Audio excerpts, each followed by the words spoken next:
welcome to today's webinar, Building Your Volunteer Program, Feeding the Human Machine and Building the Human Capacity, brought to you by Connecticut Main Street Center. My name is Christine Schilke. I'm our Communications and Strategy Director. And before we get started, just a few words. Okay. So Connecticut Main Street Center is the expert resource for developing and sustaining vibrant downtowns and main streets that fuel our state's prosperity. Our mission is to assess, educate, convene, and to advocate to develop and grow downtowns. We're very grateful to our sponsors and funding partners, including our founding sponsors, Eversource and the Connecticut Department of Economic and Community Development, as well as our growth sponsors, Avangrid and SHPA, the State Historic Preservation Office. Our educational programs, our Main Street Forums for the 21st Century, are sponsored by Webster Bank, Liberty Bank, and Avangrid. And we also thank our corporate investors, Penn Globe and Capital for Change. We also have important strategic partnerships, including our partnership with FHI Studio, who is our AICP certification provider. So as a note for planners, today's webinar is approved for 1 CM credit. And then just a couple quick housekeeping notes. Today's webinar is going to be about an hour. We'll stop for questions at the end, but please feel free to enter them into the chat box along the way. We do monitor the chat box, and so we will ask them at the end. And then at the end of today's webinar, when you exit, you will get an evaluation survey. Please do fill it out because we really value your feedback and use it to inform our future programming. Another thing just to note, we often get asked, as you heard, our webinars are recorded and they will be made available after today's session. Okay. So Connecticut Main Street Center, we believe that vibrant, sustainable main streets are developed around these 6 core components: a unique sense of place, economic vitality, community engagement, and policies that support appropriate growth, equitable places and inclusive practices, sustainable practices and protection of natural resources, and connectivity with a focus on multimodal transit. So today's topic on volunteers goes right to the heart of the stewardship area and how our downtowns are made vibrant by caring citizens who donate their time, energy, and efforts. So whether that's through helping with a downtown event or volunteering to serve on the board of a downtown management organization, volunteers are the engine and the heart that power our downtowns. And so with that, I am very excited. Oh, did I go the wrong way? Sorry. With that, I'm very excited to introduce our speaker, who is Ben Levenger, an AICP planner, registered landscape architect, and certified economic developer.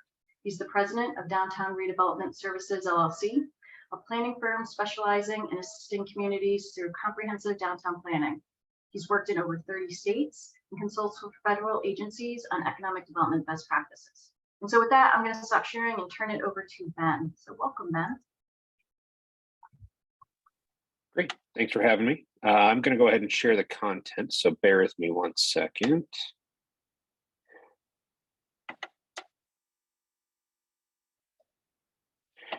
Here we go. Can everybody see the screen? Perfect. I did this once where I thought I was sharing and I wasn't sharing, and it was a black screen, so I always ask now. Thanks for everybody for joining. We're going to talk about feeding the human machine today. I want to take a second. I love the introduction picture they picked. There's a picture of a person with a safety vest that says, "I'm here to help." It brings out my inner Reaganism that says the scariest words somebody can say is, "I'm here from the government and I'm here to help you." But that's where the main streets kind of help, is they're not necessarily always the government. So they can help and people feel more comfortable. So let's talk through this. What we're going to discuss today is, what is human capacity? How do you determine the existing capacity? How do you work with the quote unquote machine in your town? How do you engage people at the right times? When and where to give feedback? Strategies for improving the machine, and then at the end we're going to do Q&A. So we also believe that somewhere in the middle there's time for questions. So I'll ask somewhere in the middle of the process if there's anybody that has questions. I always hated waiting till the end to ask a question and make the person go back to slide 5 or something ridiculous. So let's go ahead and start with answering, what is the human machine and how does it work? Human machines are kind of like a watch. If anybody has what's called an automatic watch, it has the really cool see-through back. You see all the little mechanisms and gears ticking away and moving pieces. A community or downtown functions in almost the exact same way. What happens is essentially each cog or each piece, each person, business, whatever it may be, needs to work at the right time in the right place And that's all fed by a human machine. People are what make those things happen. And that's kind of what we're going to talk about, is how do you leverage those for the right item? One of the things that we found as we were early on preparing this presentation, if we asked people what they thought human capacity was, oftentimes they just said it was volunteers. Well, that's partially true, but it's not always true. Human capacity is really termed the technical ability and personal drive of an individual or group to cause an impact for the greater good of a community. It's not necessarily their ability to do it, it also includes their drive or desire to do it and why they want to do it. So it's important to think about that qualitative item as well. So how does this affect your main streets? The human capacity is the driving force behind every volunteer board, whether it's your local Masonic Lodge, your Main Street group, or even your, let's be honest, your city council, who are, for better or worse, volunteers. It helps by identifying the human capacity. You can help determine what quality and volume of work you can have. It limits the areas of impact, and it sets the right expectations. So understanding what they have, what they can give, and more importantly, what they expect in return, because this is not a one-way street. What it helps set those expectations properly, so everybody knows what to expect as you go right into the beginning of the process. So why is this machine as a community important? The machine of human capacity drives your community forward, because without people doing things, your community goes nowhere. I mean, if you've ever had a streetscape project or an economic development project, I'd bet if you really boil down, there's one or two, maybe a small group of people that really made that project push forward. And it's because they had some kind of a vested interest. They loved it. There is an intrinsic value to it. Something happened, but the person is the reason that project moved forward. Machine needs to be well planned and programmed, so people need to know their roles. If you can help master that kind of human capacity, you'll know what their roles are and how it impacts others. And you can begin to leverage people at the right time for the right jobs. We'll talk about them in more detail, but the gist of it is sometimes people may not be the right fit for every job, and they may not be the right fit for the job they think they want to do. And with this, you'll be able to increase your productivity while limiting your burnout and hopefully expand your volunteering pool, because I'm guessing if anybody here is a Main Street manager or runs a nonprofit, you've got the same 20 volunteers that keep showing up over and over and over again, because that's just the way it works. So as we start talking about human capacity, we're going to talk about the 6 kind of elements of human capacity, the process for which they are. You've got community assessment. You're identifying your ability, the individual or group's abilities. You can help plan their roles, something we call building a strong house. Then you're going to help empower people through partnerships and implementing projects. Number 6 is a challenging one for almost any Main Street, and I can tell you now, I'm going to say it again 3 or 4 other times. As the Main Street manager, your job is not to implement the project. Your job is to empower the people to implement the project. So don't think that you're doing this on your own. You're here to guide and provide resources, not to be the only one doing. I say it because it keeps coming up over and over and over again lately. So Main Street managers are here to help. So when we talk about feeding the human machine or help empowering people, it is not a linear process. There is no beginning and there is no end. Many communities have a strong set of volunteers that have been there for 20, 25, 30. We were in one the other day that the Main Street board has had a volunteer for 50 years that they've been working on, like their nonprofit for revitalizing their downtown, even before Main Street was a thing. And they had kind of hit a brick wall when the person hit 90 and all of a sudden is getting ready to not help anymore. And they have no idea everything she did. So it's where this is important. At any point in this circular process, you can start. You don't have to be assessing the community to start. If you've already done that and you already know who's there, maybe you start planning the roles. You can start at almost any piece, but the important thing is that it never stops. The process is a continual motion. So when people are talking about they've created this great group and they're working well together, fantastic. You're going to help empower them more and keep them going. But then it's time to start on the next generation, because at some point they will leave and the next group needs to step in to support their absence. So step 1, when you're talking about determining capacity, if we want to determine capacity, we all know that many towns, small, medium, large, have a limited pool of people. And with this limited pool of people, Sometimes you don't have a lot of people that can offer the type of services or amenities that you need to make your program move forward. So out of this process, you're going to do a community assessment, which includes reviewing the available resources. So who's there, what you've got. Hopefully you've got a comprehensive volunteer list. You need to start assessing for availability, crafting how people are applicable, and the most important thing on this one is outlining the two-way relationship. Two-way relationship is going to come up multiple times. People don't volunteer because they love it. They volunteer because they're getting something out of it. It's not usually money. It's not usually this prestige. Maybe it's just how they release from having a busy work week. They just love to volunteer. And then when you do the community assessment, what you're really trying to get down to is, where do you have gaps? So this assessment essentially becomes like an audit. And this audit has to function in a way that you're looking at where you've been, what's worked, what hasn't worked, and trying to identify why it didn't work. So that means having kind of a outside perspective, take your community hat off and put on a hat from somebody that's from the outside, just looking in, looking at purely numbers, information, and problem solving. If you are a Main Street, this is a great task for somebody that's joining your organization's board. If you have your organization's committee, if they're new to this group, this is not only a great way for them to understand how you've worked and what's happened, but it also is kind of a fresh set of eyes on something you may not have otherwise thought of. So they can give you a real good perspective. Once you've had this community assessment, seeing what's available, where things are at, what stage they're in, then it's time to start identifying the abilities in your community. This is a challenging part of the process, not necessarily because you have to ask tough questions, because you do, but more importantly, because you have to sometimes have tough discussions with people that you don't need what they are thinking their specialties are, and you need to help them understand that.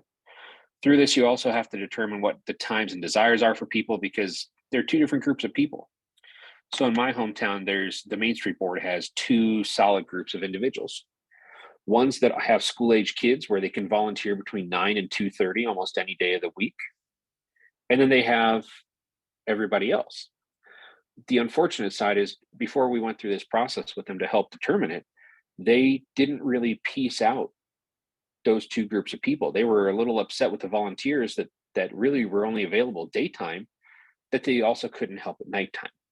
So you need to determine what they're doing and why they're doing it and when they can be there.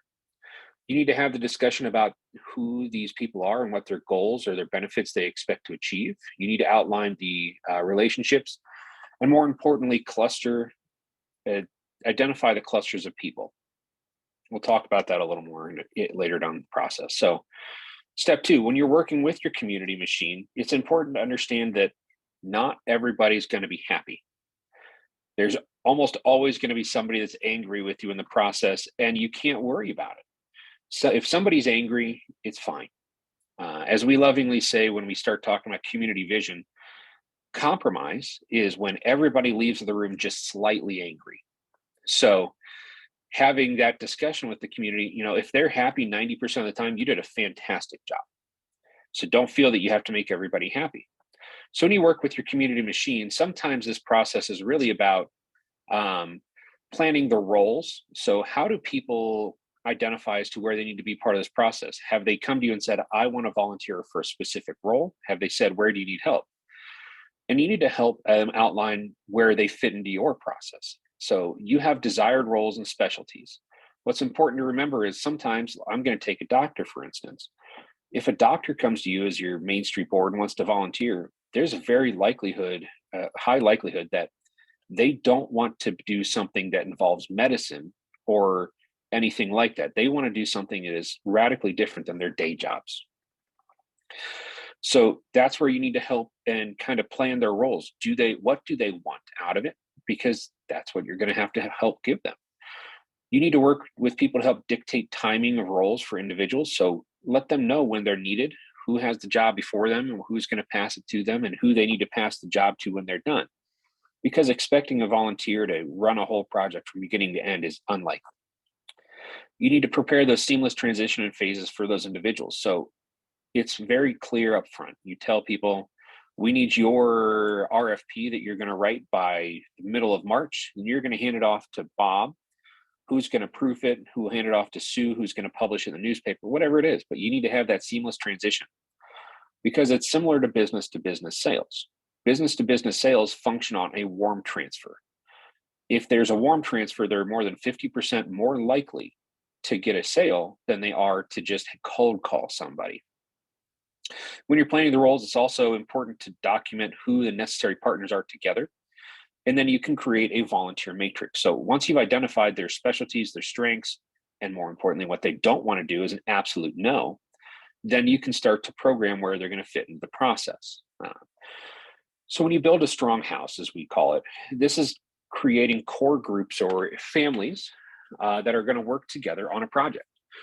These families typically are going to work together on more than one project, but families are built on trust and understanding. So this is something that's fostered over time, and the communication needs to be open with the group, and they need to work well together.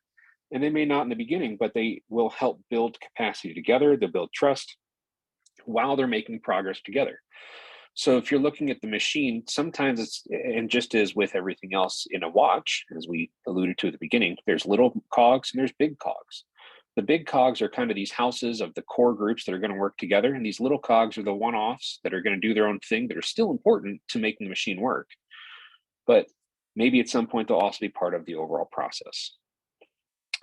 Step 3 is really about mapping out each cog's role. When we talk about mapping out the roles, this is the second time I'm going to say it, the Main Street needs to empower through leadership and partnership, not by doing on their own. So you need to empower the clusters or groups of people to partner together, to work together, to have open discussions and be frank with each other. Because through that, you're going to be able to build capacity. You're going to have people sharing resources and availability and help move projects forward. It also increases your self-sufficiency and capacity through the shared experiences. So by empowering through the partnerships, people will be able to not just worry about their piece, but also know where they fit into the overall process. And once you've kind of figured all that piece out, and this takes time, I don't think you're going to get done with it tomorrow, it really comes down to implementing the projects. And this is the last piece of the overall feeding the human machine, because as we talked about in the beginning, it's circular. Once you think it's done, it's time to start over again. So you need to be giving positive reinforcement and constructive criticism. I'm going to emphasize the phrase constructive criticism. And you need to reevaluate the abilities and the availability once they get through their projects. Maybe they're in a little burnout and they want to take a year or two off. Maybe they just had a kid or they just changed jobs. Things happen. They need to change. You need to reevaluate that. So that's kind of the process in a nutshell. And we're going to talk more about each one of these items, but I wanted to stop here for a minute. Are there any questions before we keep pushing on with more data?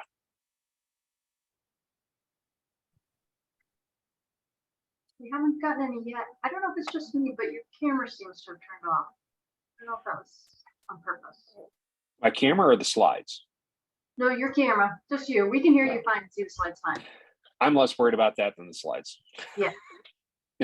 So we'll keep pushing forward. So when and what of feedback?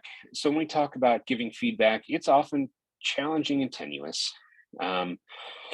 It's a balancing act, is maybe the better way to say this. You need to be honest and frank with people. If they did a bad job, you need to be honest with them and tell them that. You need to give them true and valid feedback. Don't tell them they did a great job if they didn't, because they're going to do whatever they did again. So when you start talking about feedback, it's important to follow the one positive, one negative rule. And this is, if anybody has kids, it's the same thing. When somebody says you did a poor job and they don't tell you a positive, typically you get very negative about things that happened. Maybe try rephrasing it and going, I really thank you for showing up, and it was great to have you here because you did a good job of ushering the people in. Next time, could we focus more on helping the people as opposed to being on our phones? That's one positive, one negative. This always ensures forward motion in your feedback and when you're going to give it to people. So it's not necessarily just a criticism or constructive criticism. It's more about giving them positive and negative at the same time. It helps build the close-knit communities. And more than anything, it builds trust that whoever's giving the feedback, whoever they may be, is really getting a better job of giving it out because people are willing to take it. There's strategies for improving your human machine. We're going to talk about each one of these items, but the picture here is actually one of my favorite places to see. That building was built. It's in Montpelier, Idaho, and it was built in the early 1900s. The owner feels that building was in just pristine condition and nothing ever needed to be changed until the day it literally fell in on itself and he had no idea what else to do. So I throw it in almost every presentation now. Social network maps. As we talked about early on, there's probably 20 volunteers that you guys get routinely. And the unrealistic piece of this is they're probably also in other volunteering groups. They're a member of the chamber or Rotary or the Lions Club, or who knows, maybe they're PTA. It doesn't matter. But I would bet if you drew a picture of Main Street and you asked them to all put their little pin around you as the Main Street organization and draw a string, that's a fairly close-knit group of people. They know each other, they work well together, they know exactly what happens with each other. They probably even talk personally on a regular basis. However, what that's doing is it's not opening your community up to the rest of the patrons or individuals that are available to help and foster this human machine. So a social network map is I call it the old criminal detective model, where you start to put little pins on things, and you can even use yarn and go between the pins. But the important thing is to map out all the different groups in your community, everything all the way down to the PTA or the bank members or whoever it may be. And you want to find out how you can leverage yourself to get into each one of those groups. And typically that person, that individual, that other group, they can provide an entree into where you're at, where you're going. And again, it's a warm transfer. So asking them to help path out how you get to every far corner of the Main Street is important to where you're going to go as a community. You'll be able to increase your partnerships and the amount of people that can volunteer. You'll learn more about your community, and you'll have a better understanding of what assets are truly available. 9 times out of 10, there's more people in your town that have more specialties that you maybe have already been hiring out that they can just help you with. But until you go through kind of the social networking map, you don't necessarily know what those are. So it's important to make sure you really do a good job of mapping out all the far reaches of your community as a whole. So when you start thinking about your social networking map, it's important to start asking a couple of questions, such as what community groups are already in your community? Who do you know about? And what else are they in? What else do they attend? Where else do they go?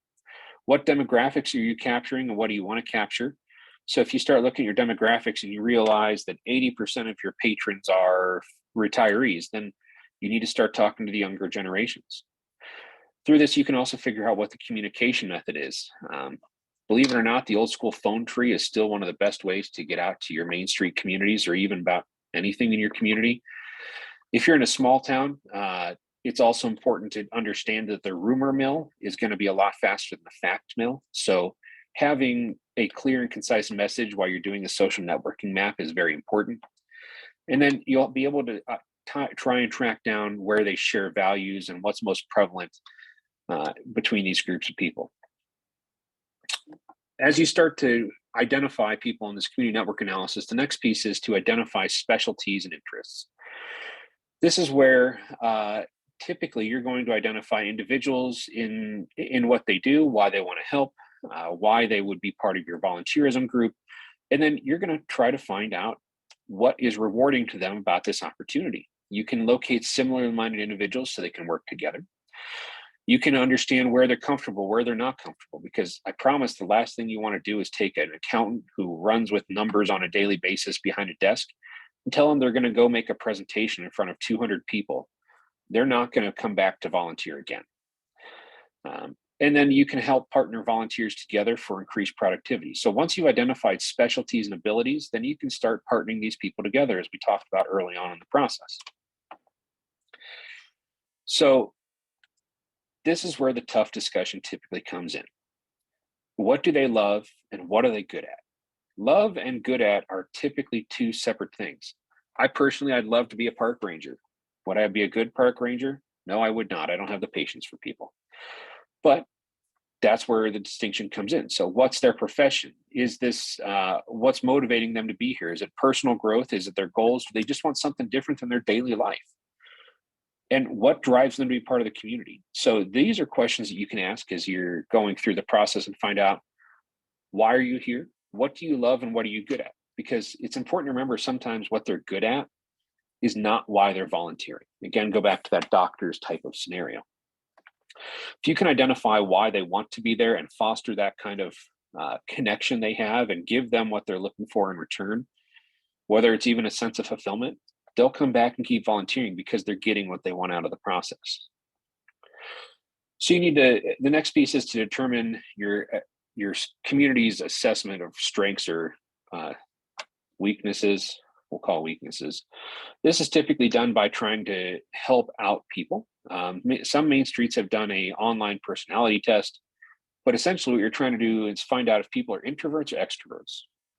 You want to find out if they're comfortable in front of people, if they're not, where they want to be part of it, what they can provide to the community, and how they can provide that connection or qualification. If you can help understand this, you're not going to burn people out or make people uncomfortable. So in order to do this, there's a VAC model, visual, auditory, kinesthetic, which is kind of an outreach model. But Main Streets have been using this for a long time because people typically fall into one of those three groups. However, trying to tell people visual, auditory, kinesthetic is very challenging. So what we've done is we've broken it down a little bit more. You've got four groups of people in your community: seers, feelers, thinkers, and doers. Once you've identified if they're a seer, which learns or likes to do things by showing, a feeler, who likes to actually do something and keep doing it over and over again because that's how they've either learned or like to share their knowledge. Thinkers, who are more about the data and have more information that they want to put on paper. And doers, who are people that'll just kind of do whatever needs to be done. If you can identify those types of those volunteers in those four groups, you'll have the ability to have really strong opportunities to partner with them because they're going to feel like they're empowered to do what they're good at and what they want to do. So I challenge all of you to think about your seers, feelers, thinkers, and doers when you start programming tasks as to where people are going to go. Next piece is determining unique roles. People in Main Street typically fill many hats. If they're volunteering, they're also on the ED board or EV board, they're on the organization board, they fill a whole bunch of roles. What you need to do is determine where they're best at, where their services or unique attributes can be best provided, and what that's going to do to the community. So you're putting that cog in the machine at the right time to reduce the burnout and provide the rewarding experience that people are looking for. So when you're thinking of targeting this type of effort, it's important to create a matrix of how this can be done. So this is typically done through a comprehensive volunteering list. This volunteer list is a quick 10-question survey that's done online. You can ask people what time of day they want to work, what they prefer to do, what they do in their day jobs, if they're comfortable in public, if they don't want to be in public. But you can target these questions to individuals who are going to help be part of your community. So what this will do is if you can go through and create this list, hopefully you can use it on Google or SurveyMonkey or Typeform or one of the many survey softwares out there now. But it'll give you a spreadsheet. So if you know that you need help at the Jamboree at 2 p.m. on a Wednesday, you could filter the list and say, I need an introvert that's a doer, and I need them on a Wednesday at 2 p.m. And you can filter the list. And instead of sending out a mass email to 400 people on your mailing list, send it out to the 4 people that you know have availability at that date and time. You're going to target for those individuals to give them that experience they're looking for. Again, it's important to remember that this is definitely a two-way benefit. So people that are in the human machine model want to get something in return. 99% of the time, it is some kind of sense of accomplishment, but it's trying to determine what that sense of accomplishment is. So The benefits to the Main Street group are they typically get an improved amount of volunteers, they get vested owners and residents, and they get an increased amount of network. So the bigger your network, the more opportunities you have as a whole. The downside is you also have to benefit your volunteers. And if you don't do a good job of identifying that, you're going to find that it's hard for people to have that connection to keep joining the network. So you need to have a deepened understanding of what the community needs, what the individuals need, and how you're going to partner those together. So the volunteer gets the networking opportunities they may want, they get strengthened by a better community, and they're vested in the overall community health, because nothing makes people want to do better for their community than them being part of it. I promise if you have a flower pot or a flowers program of some kind, and somebody put their blood, sweat, and tears into cultivating and making this really nice, pretty vegetated area, they're going to get really upset and defend a place that they put a lot of time and effort into, as opposed to just going, well, somebody else did it. One of the things that most communities tend to suffer from is they think that these relationships just start from day one, but they don't. From day one, there's a level of mistrust between individuals, groups, whoever they may be. And sometimes you need to give first before you can ask for something in return. So this means that to foster the relationship, you 99% of the time have to give first. So ask them what they need and give them a small taste of what it is. And from over time, going back and forth and learning each other's strengths and weaknesses, you're going to build trust in a relationship that has mutual benefits.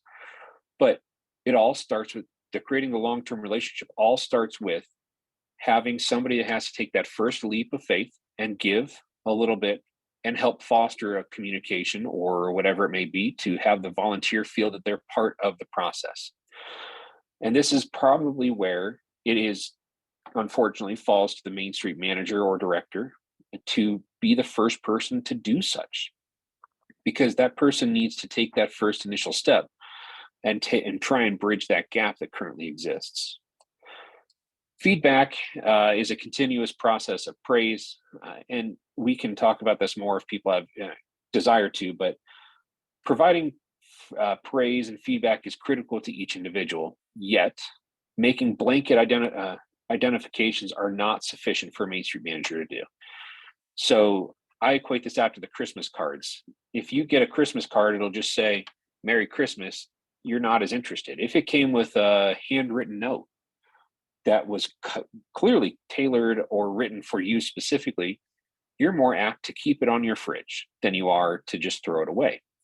So you need to tailor your praise to the specific needs of the individuals as well. Tell them they did a good job. Explain why. Be specific.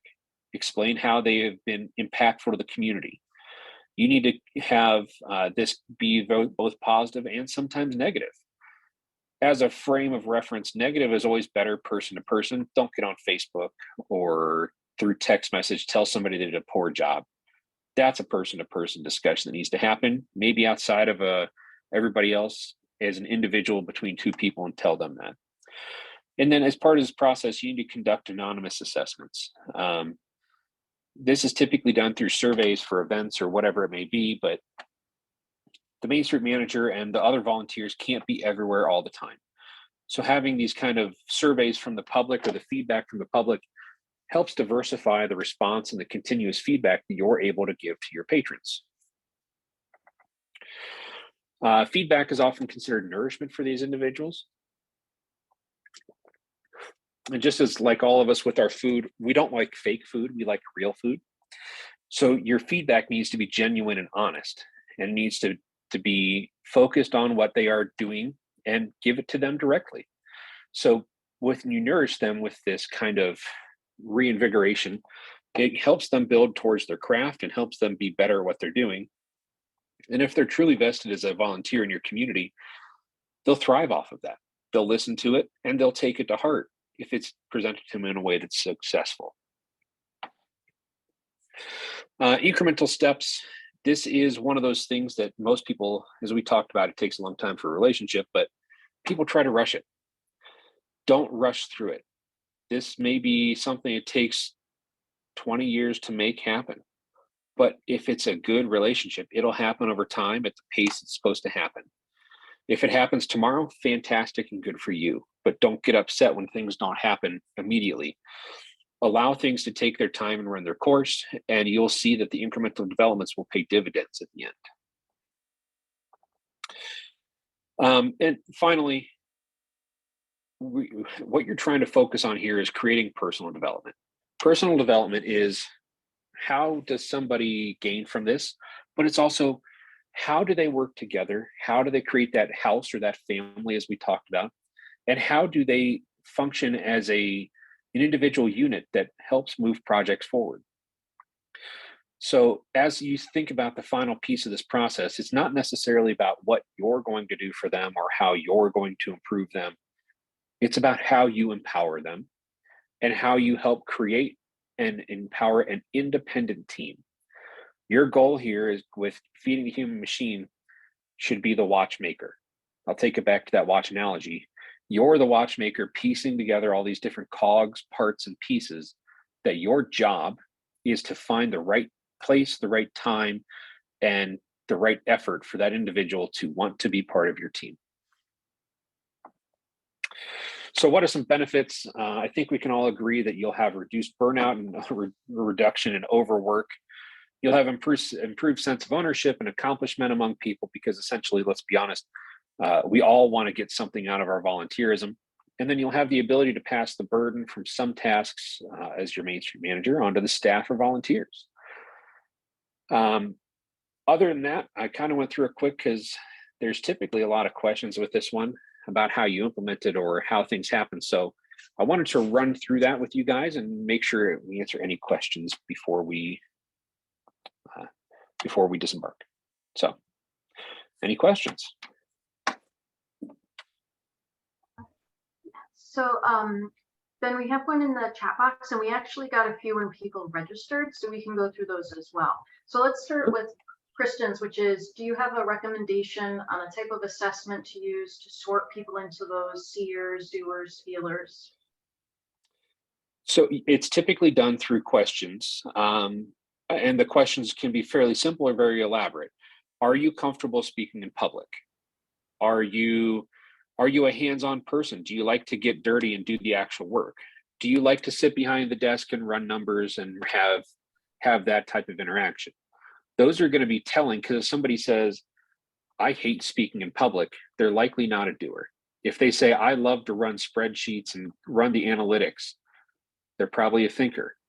But it's really trying to figure out where they fit into that process. And again, there's a myriad of personality tests out there.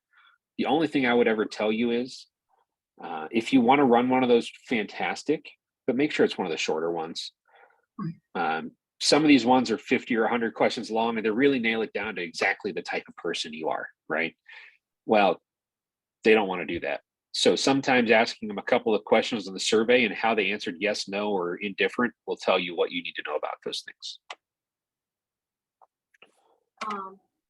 So we got a few questions about really attracting and keeping volunteers, and you talked a lot about a really great ways to retain volunteers, and you also talked about in like it's a two-way street, and so outlining the benefits.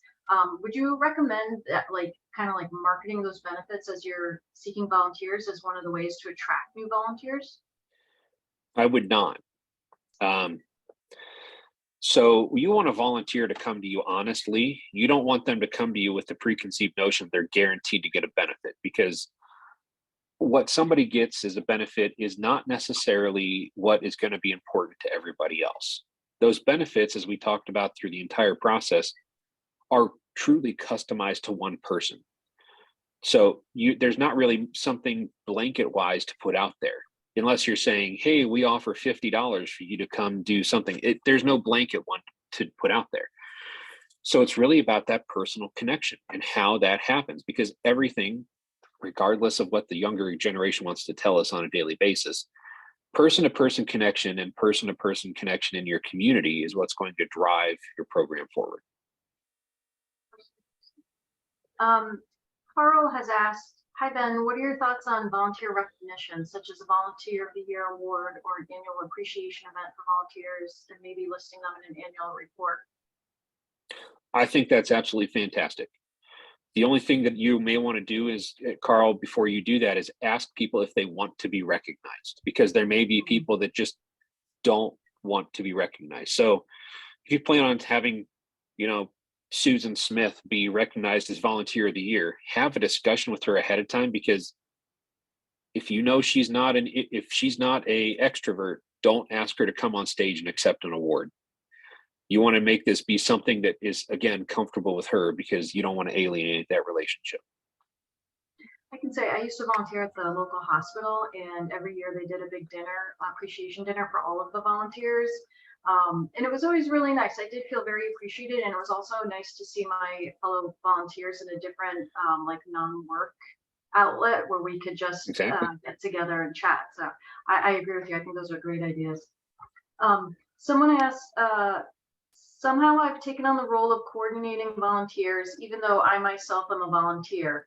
I may not be able to do that as well as my full-time paying job, but any insight into how they can handle that would be appreciated. Well, you sound to have the conundrum of every part-time or volunteer Main Street manager ever. Um, what I can tell you to do is focus on building your core house around you, just as you want to. Your goal is to increase your power and your abilities.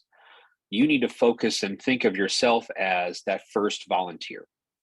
So when you're thinking through how you grow your volunteers, start thinking, how do you change your immediately around you circle? So find 3 people that can support you where you are weak, if that's time, if it's certain types of abilities, and make them your house, as we called it, as your small group of working group of people to make this move forward. And then as that grows, you can continue to add more houses or grow your ring of support. But you need to have your core group of people that you can rely on. So when you're busy at work, you can call and say, look, I can't get out of this meeting. Can you go run this for me? And they can help you. Yeah, it sounds very similar to what you said at the beginning about like how it's not the job of the downtown organization to do every single thing themselves, but to empower others. And it's kind of like taking that same process and applying it to you as kind of the lead volunteer. You got it. Kate wants to know, how do you handle volunteers who go rogue, either advertently or inadvertently? Maybe someone who commits to helping but who regularly flakes out, or in small towns, someone who gets involved to further their own agenda that might not necessarily align with the greater good of the community. That second one, I'm guessing you're talking about a city or town council member, number one. And for the first one, I think, if you've got somebody that's going rogue, this is where you have to have that tough discussion. Thanks, Bob, for helping out. We really appreciate it. However, you need to come to us for approval before you do these types of things. So let's get you this form and get you the tools you need to be able to do your job. You can't just sit there and tell them that they're doing it wrong. Again, one positive, one negative. Thank them first, and then tell them how they can improve their abilities to do these things. As far as the individual that has a vested interest, this is the really tough one, because you need to ask it point blank and go, what are you trying to achieve out of this? And I don't know if you caught on, but that's really the theme of how this two-way relationship works. They're asking if they have one vendetta they're trying to settle over this process. They have something they want, but you have to ask what you're going to get in return. Because if they can't give you that answer, which 99% of the time they won't be able to, you need to politely tell them that they're not going to be working on whatever project they thought they were going to be on, or they're going to be put onto something else. Because the last thing you need is, again, that rumor mill to run around your small town. Yeah, I agree. How you said the gossip mill runs a lot faster than the fact mill. And I imagine that this is actually a very common occurrence. Okay, so I'm sorry, one sec, let me check here. We have another question here. For recruiting, do you recommend an annual event or something similar? So successfully in the past, annual events have been great. But the most beneficial thing we've seen is if somebody came to a community event, let's say our hometown does a writers festival. If they had a volunteer that came there and loved what they did, ask them to do an exit survey. Ask them what else they can do, how they can be part of your community. And if somebody says, I really love this event, or they come to give you praise, ask them to be part of the group. Don't just expect it to send out something that says, hey, I need volunteers. You need to get it to them at a time when they're really thinking about it, which is typically at an event, during an event, or immediately after an event. So it's not necessarily something where you're going to send out a marketing email. It's more about making sure that you're getting in front of them with that personal connection to ask them to be part of it. Yeah, it all goes back, I think, to that personal connection, as you were saying before, like as much as we might use technology to facilitate it, at the end of the day, we all want to feel seen and heard and acknowledged. So making people feel valued for their contribution, I think, adds a lot. I had a question. I just want to remind everybody, please do continue to contribute to the chat box here. We have a couple extra minutes so we can take a few more questions that you may have. In the meantime, I really enjoyed hearing about like the circle process there and thinking about it that way, and that like you can sort of pick up at any point in time, and that it's kind of like a constant ebb and flow and evolution, and the idea of like creating these little families, because that is, I mean, it all ties together, but that's really what you were talking about, is that idea of like building trust, like for that the person who had the question about like, I'm a lead volunteer, how do I, with a full-time job, how do I get help? And you were saying list your other volunteers. That's what it is. It's a family. And it's kind of like, okay, I can't drive the kids today, honey, can you drive the kids? And when you build that connection, you don't want to let your fellow volunteer, your friend, your neighbor down. And so you are willing to step up and help them out. And I think cultivating that as much as you can is what makes a volunteer program thrive, and then just feeds all these other things that we've been talking about with regard to like recruitment and why you're there and what you get out of it, and just feeling good about it. Okay. So just again, before we wrap up, does anybody have any other further questions? Okay, one quick one here. How important is it to track volunteer hours for your organization? And do you use the source independent sector to value the volunteer hours? I think that's a question that you have to answer personally. So if you're looking to use Match, or if you need to document it for a grant purpose or whatever it may be, that's fantastic. Please do so. Some communities have gotten to the point where their municipality doesn't even ask what contribution they give, because they know the Main Street's beneficial to their community. So they just don't ask it to be quantified anymore. They just give their annual donations. But you need to ask if you're in a position where you need to do that. If you need it for some reason to justify your existence or explain your benefits, then you're going to have to do that. Otherwise, it's time you could probably be better spending on something else. Thank you. That's very helpful. Okay. With that, I am going to. Oh, so I got to share my screen here. There's so many buttons. Okay, so thank you, Ben, for that excellent presentation.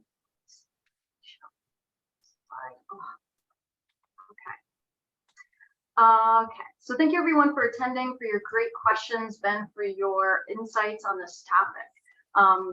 As you may know, our network extends throughout the state, and this network includes professionally managed downtowns and neighborhood districts, municipal planning and economic development departments, and 2 regional organizations representing the interests of many towns. We also have a professional affiliate membership program for industry professionals. And this affiliate network provides our communities with access to specialized expertise relevant to all areas of downtown revitalization, including preservation, economic and community development, real estate development, land use, transportation, marketing, and much more. So as a reminder to our current members, please reach out to our Field Services Director, Carl Rosa, to schedule your annual assessment, which addresses all of these components, including your volunteers, actually. And then, let's see, Also, you can visit our website at ctmainstreet.org for a library of archived webinars, directory of our professional affiliates, and our small business library that provides advice for your merchants. Okay, and then coming up in just a couple of weeks, we have our next webinar where we'll be talking about implementing parklets and how to build on the momentum of COVID, during which parklets were especially useful, and how they can be used to support local businesses, foster community, improve the pedestrian experience, and the like. And we'll be bringing in speakers Luke Butenweiser from the city of Stamford and Parker Sorensen from FHI Studio to tell us how we can make that happen. Once again, a thank you to all of our sponsors and to our speakers, to our participants. Thank you all for making this a great webinar. And just a reminder, please do fill out that evaluation when you leave. So thank you, everyone. Have a great day.